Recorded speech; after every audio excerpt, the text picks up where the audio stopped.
মৌলভীবাজারের কমলগঞ্জে লাওয়াছড়া জাতীয় উদ্যানের ভেতরে সিলেট থেকে চট্টগ্রামগামী একটি মালবাহী ট্রেনের 4টি চাকা লাইনচ্যুত হয়েছে। এই ঘটনায় বিকেল 4টা থেকে ঢাকা এবং চট্টগ্রামের সাথে ট্রেন যোগাযোগ বন্ধ রয়েছে। শ্রীমঙ্গল রেলওয়ে স্টেশনের ম্যানেজার সাখাওয়াত হোসেন জানান, সিলেট থেকে চট্টগ্রাম যাচ্ছিল মালবাহী একটি ট্রেন। বিকেলে লাওয়াছড়া জাতীয় উদ্যানের ভেতর দিয়ে যাওয়ার সময় একটি বগির 4টি চাকা লাইনচ্যুত হয়। এরপর থেকে ঢাকা এবং চট্টগ্রামের সাথে ট্রেন যোগাযোগ বন্ধ হয়ে যায়। তবে মালবাহী ট্রেনটির প্রতিটি বগি খালি থাকায় বড় ধরনের কোনো দুর্ঘটনা ঘটেনি। শেষ খবর পাওয়া পর্যন্ত কুলাউড়া থেকে একটি রিফিল ট্রেন লাইনচ্যুত বগি উদ্ধারে কাজ করছে।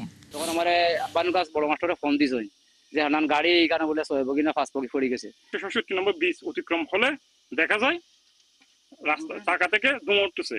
সামনে গিয়ে দেখি 63023 ওয়াগনের 4টা চাকা পড়ে গেছে লাইনচ্যুত হয়ে।